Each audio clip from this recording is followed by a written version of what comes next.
All right, thank you everyone so much for coming to the SuperPOSITRON's closing ceremonies. It's been a really long day. I'm sure you guys are all super, super tired, but also hopefully really proud of the projects that you've been able to create in just 36 hours. So once again, my name is Samantha and I'm the founder and executive director of SuperPOSITRON Toronto.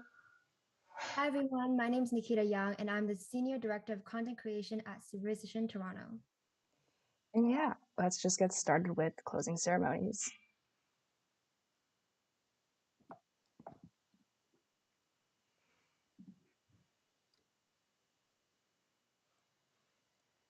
Right, so first up, before we announce the winners, we have winners of our bingo raffle.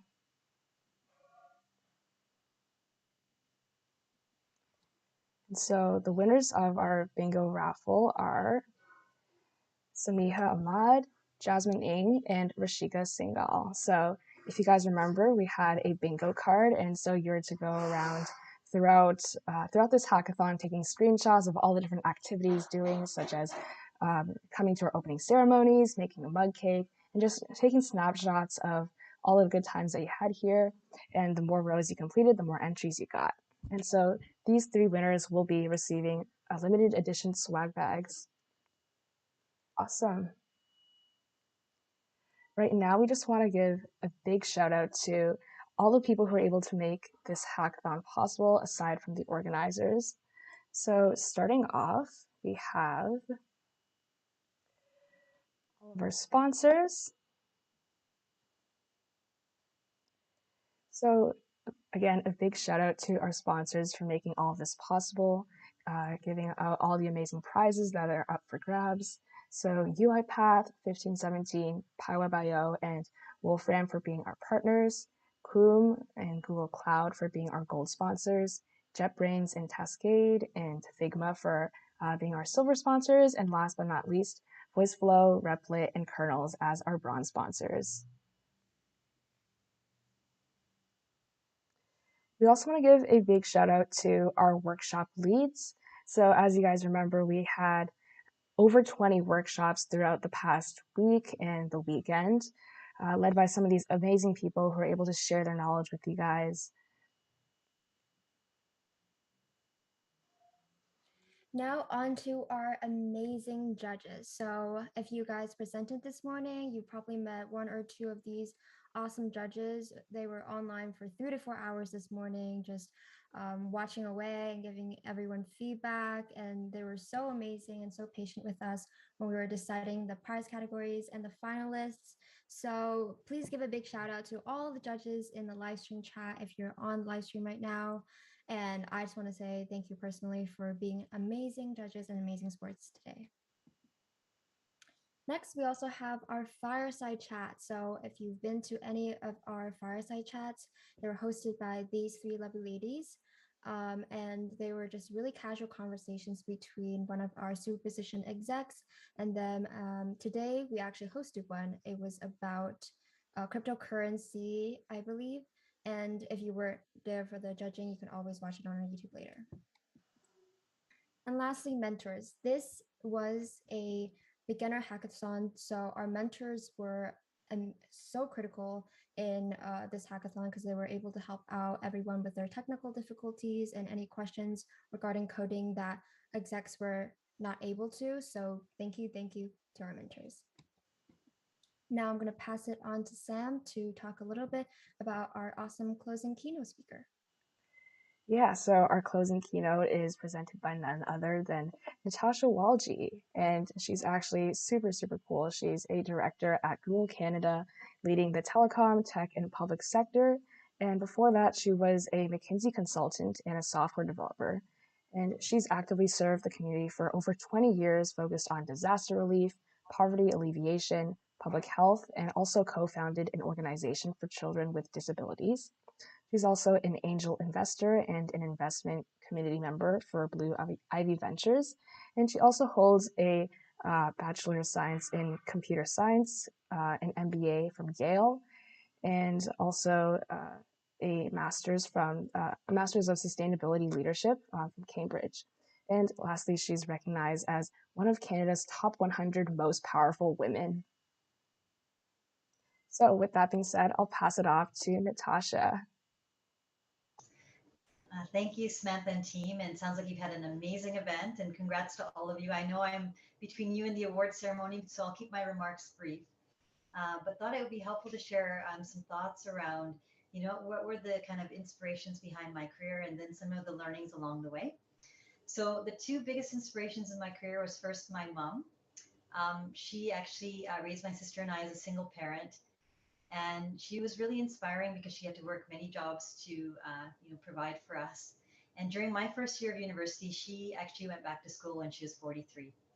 So she didn't have the opportunity to finish her education. But when I started my first year of university, she started her first year as in college. She went on to do her bachelor's degree in social work, her master's in social work, and went on to become a trauma and domestic violence specialist in her work.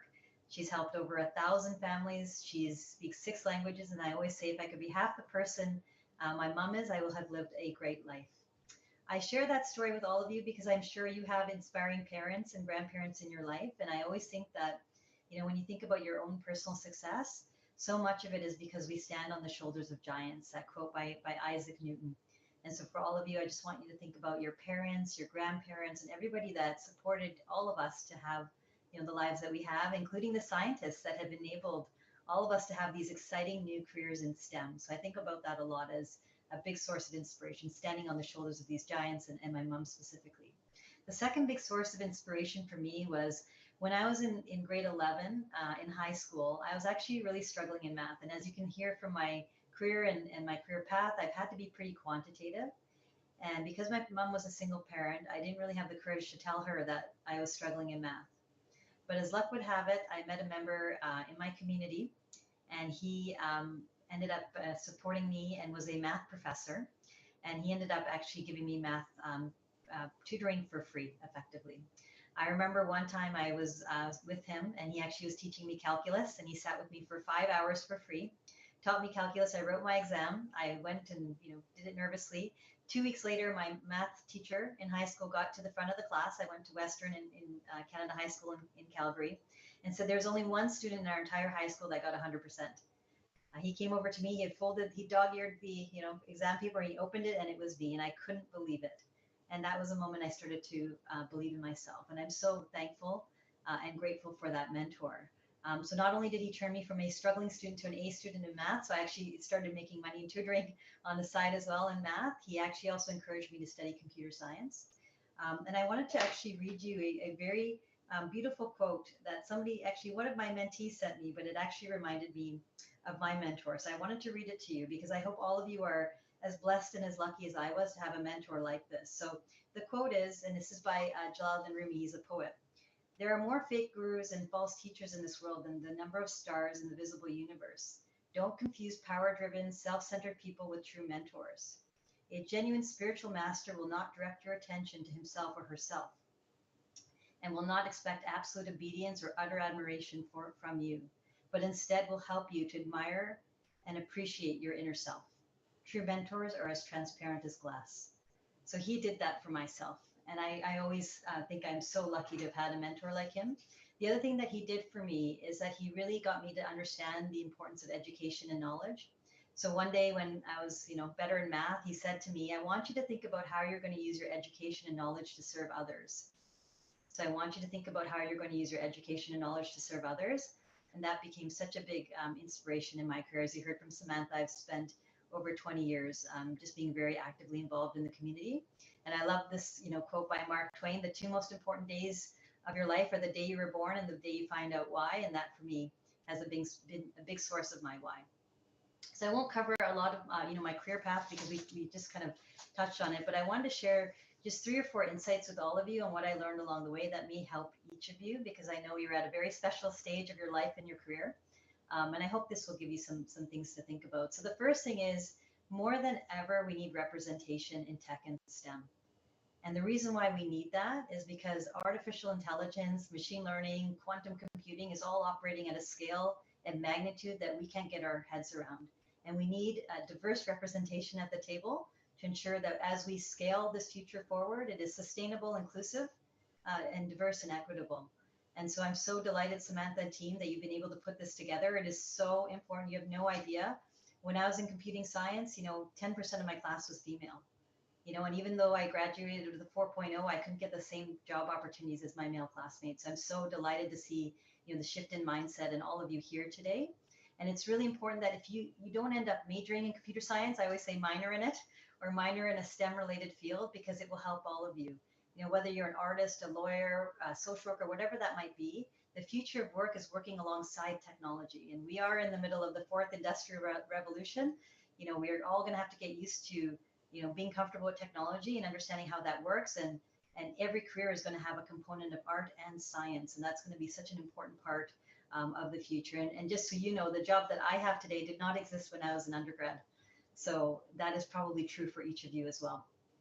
The second insight I wanted to share with you, especially because I know we have a lot of young women on the call, is that comparison is the thief of joy. Comparison is the thief of joy. And I want you to remember that. That's a famous quote by Roosevelt. And I think about that in the context of social media. And I can imagine, I don't envy you at all, because I remember being at your stage and age, and I remember how hard that is, because there's a lot of things that go on around comparison. But I want you to remember that you need to focus on yourself. And you need to think about reaching your own highest potential. And you think about all the people that were around you and sacrificed all these things for us to all have a great future. It's so that we can reach self-actualization, the top of Maslow's pyramid, the being able to kind of reach our own highest potential. And, one of the books that I read recently is called Atomic Habits by James Clear. I highly recommend it. And the headline on that book is an amazing one for those of you that are mathematical, which is if you improve 1% every single day, 1% yourself, you'll be 37 times better by the end of the year on compounding interest. So think about that in the context of your joy and your own happiness, and also just reaching your highest potential. The third, thing that I've been thinking a lot about is this notion of self-compassion. I think when I was your age, I was a lot harder on myself, and I think it's very natural for women to be harder on ourselves. But the two things that are a big part of self-compassion, which if you ever want to read more about it, there's a brilliant researcher, her name is Kristen Neff, and Brene Brown talks about her a lot. And there's sort of two big components of self-compassion. One is being kind to yourself. So all of us are very concerned about what are we playing on our Spotify playlist, on our YouTube playlist, but what is the soundtrack in our own minds? And I want all of you to think about that, because that kindness that you give to yourself is going to extend to how you show up in the world. And that is so important. The second other big component of self-compassion is mindfulness. And so this is a lot of the inner work and meditation. The meditation is a big part of that, and being present. And there was actually an excellent Harvard Business Review article that was published many years ago about a group of executives that had done meditation for 8 to 10 weeks. They did a scan of their gray matter in their brain before and after, and they saw changes in the gray matter of their brain just by doing regular meditation. And the changes that they observed in the brain were around improved judgment, improved empathy, and improved decision-making, areas of the brain that are lent to that. So I want all of you to think about that. And, so much of being present is actually being in the moment. And I wanted to share a small, story here.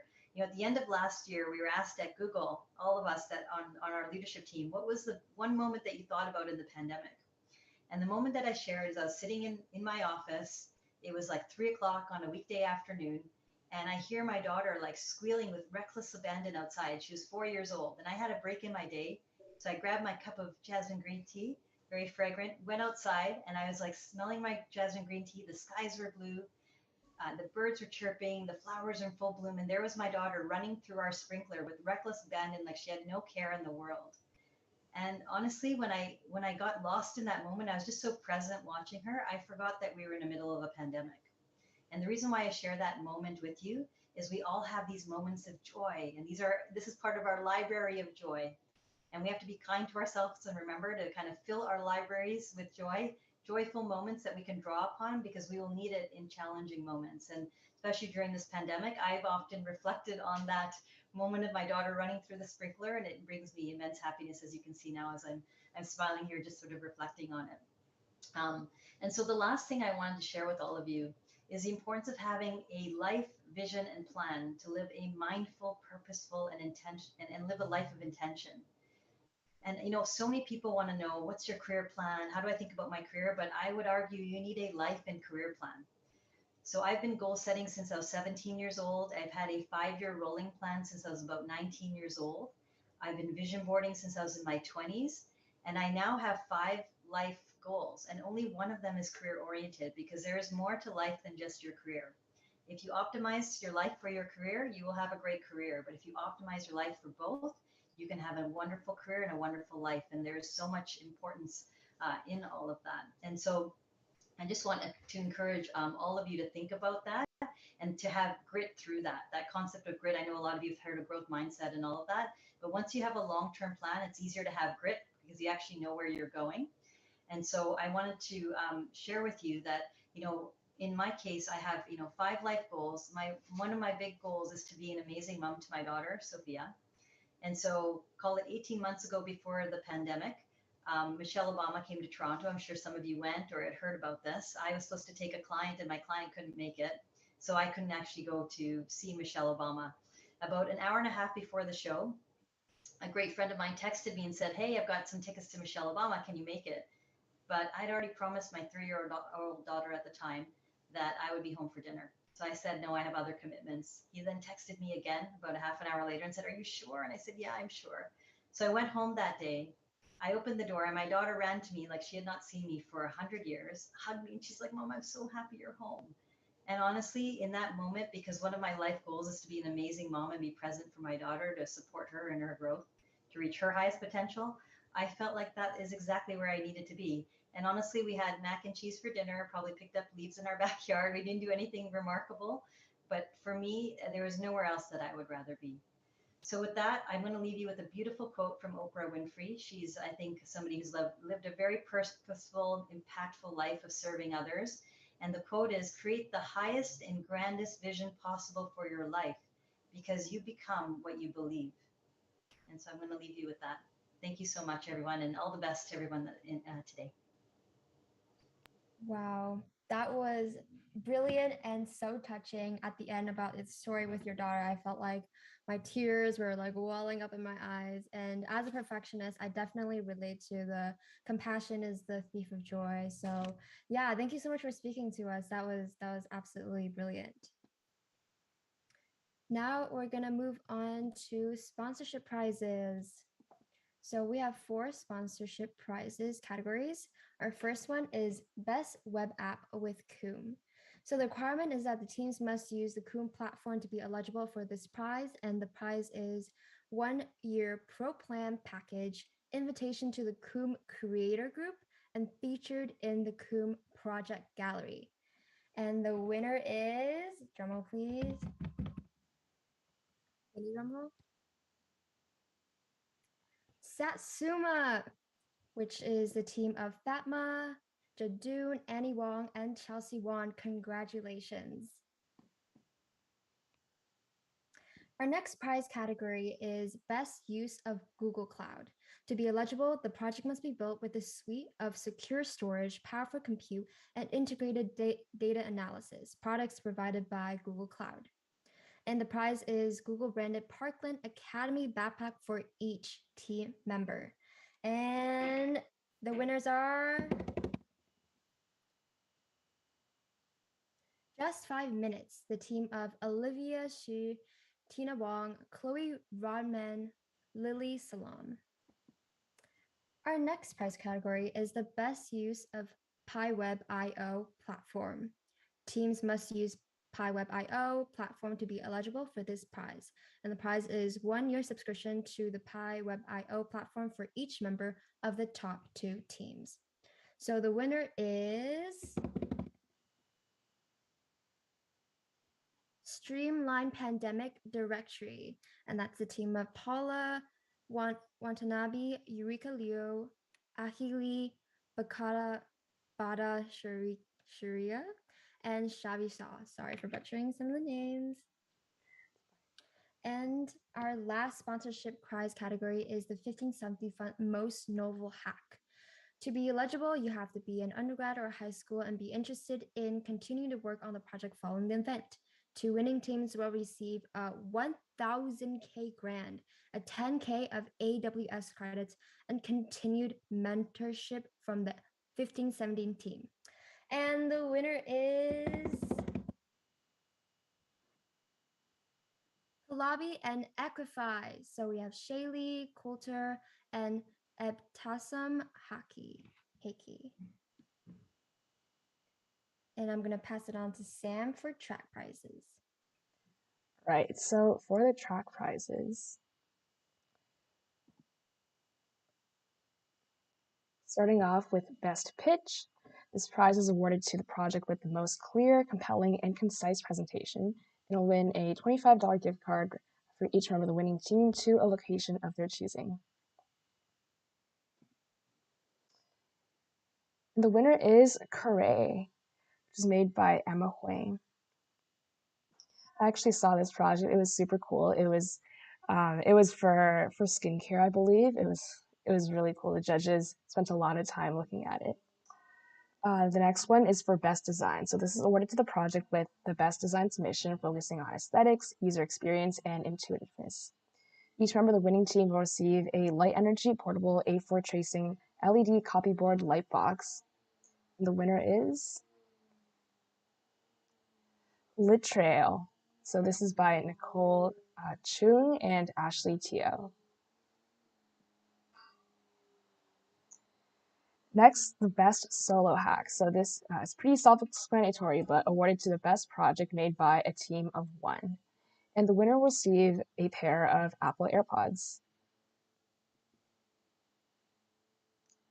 And so the winner for the best solo hack is Eagle, which is made by LEU. I was in the room when the judges were just talking about Eagle, and they all really loved this. They all really loved Eagle. And on to Best Social Impact. This is awarded to the project that best focuses on a social or environmental issue, has the potential to benefit society on a local or global scale, and promotes community development and empowerment. And each member of the winning team will win a Fitbit Inspire 2. And the winner of this prize is EcoPal. And this is a team of Natalia, Heidi, and Arissa. And for the best mobile app, this is awarded, of course, to the best project in the form of a mobile app. Each member of the winning team will receive a 1-year personal subscription to any product from JetBrains All Products Pack. And the winner is Mentor. So this is made by Shamitha, Abrami, Pratika, and Aswathi.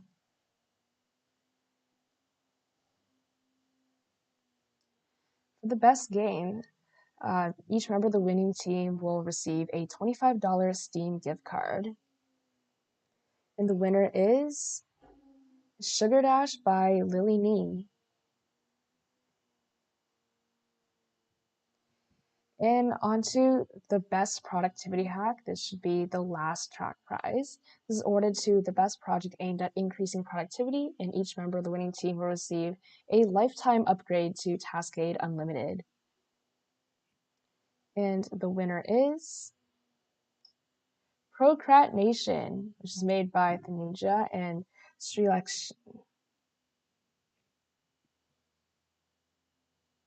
Okay, now we have our finalists. So we have 10 amazing finalists, and 3 of them will take the 3rd place, 2nd place, and the 1st place. So starting off with our top 10 finalists, the Wolfram Award will be awarded to each member of the top teams at the SuperPOSITRON. Each member will receive a year of Wolfram 1 personal edition plus 1 year subscription to the Wolfram Alpha Pro. And the first one, we have Kirei by Emma Huang, Kalabi by Shaylee Kotler, My IBS by Vicky Romaine Arushi, and Sia by Dorina Michelle Turini Tanuka, Eagle by Eliu, Askiko by Jasmine Rachel Anna, Woman TR by Shamitha, Fill Your Waist by Ramisa Rema, Project Manager by Trinity and Rita. Water Closet by Joanne Tran. Congratulations, congratulations, finalists. And now we have a project spotlight from Shaylee.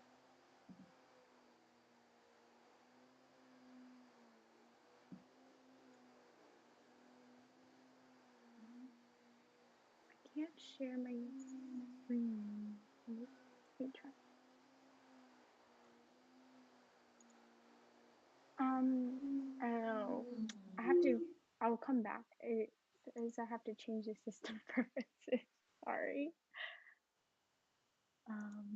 I'll be back.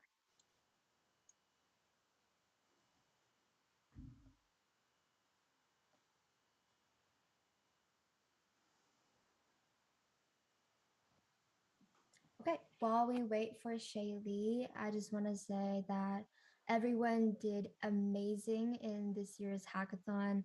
I was able to view a lot of the projects, and I was able to help a lot of people in the waiting rooms and help desks as well. You guys are all super intelligent, passionate students, and it's amazing that you took that extra step and extra initiative to participate in a hackathon, because I've actually never participated in a hackathon because I not computer science based, but everything that you've created is absolutely amazing. And even if you don't win any of the prizes, you should still be super duper proud of yourselves for everything you accomplished, for working with each other. And yeah, so congratulations to all of our award winners, our finalists. And after Shaylee comes back with her project spotlight, we're gonna announce the top 3 finalists and prize categories. Okay, so it looks like Shaylee is back. I'm gonna So pass. sorry about that. Problem. Okay. So, hello, I'm Shaylee, and I'm here presenting my project Collabby. It's a networking program to help teens find like-minded peers to collaborate with the big ideas. The problem is that it's hard for teenagers to launch ideas, especially doing projects that are not paid jobs. So then my solution was creating a networking platform where teens can finally like easily find individuals to collaborate with and post their own projects to have other people join them. So I'll share. This is first off the home screen, and you can start off by signing in. You just put your like email and like password, and you log in. And here's the home page. The home page would have a news feed of new promotions that you can join. So these are groups. And then we also have a profile where it's just about you, and then searching for things in Find and Promotion just in general. In Find, you can find individuals that you would want to collaborate with. It gives tags on their skills and their interests, and then with a click of a button, it starts the collaboration process. In Promotion, you'll find already established groups and organizations by teams. It could be like startups or kind of like SuperPOSITRON, like you want to start a hackathon organization yourself, and you can find other teams to do that with. And then Profile is just where you're changing the information, and Inbox is for communication purposes. So the competitors for Collabby would be LinkedIn and Discord.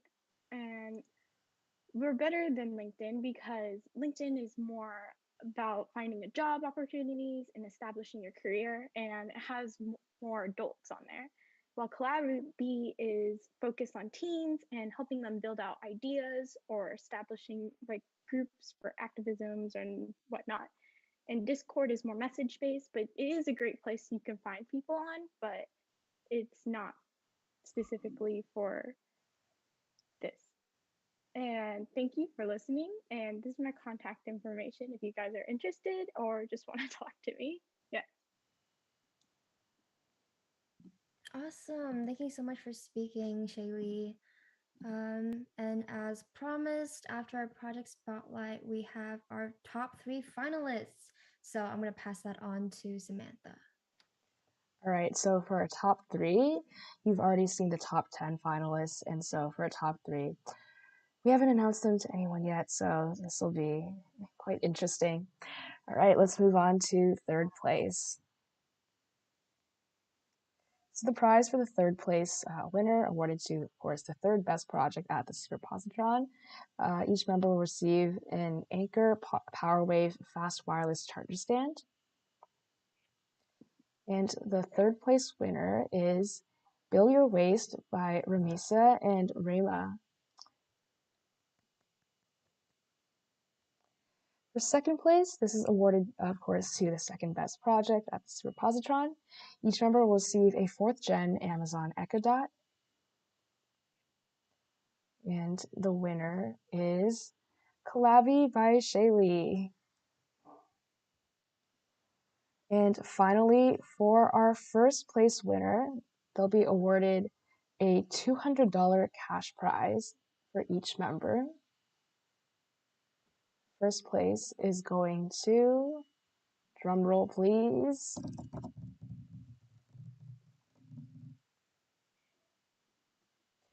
Eagle by LEU.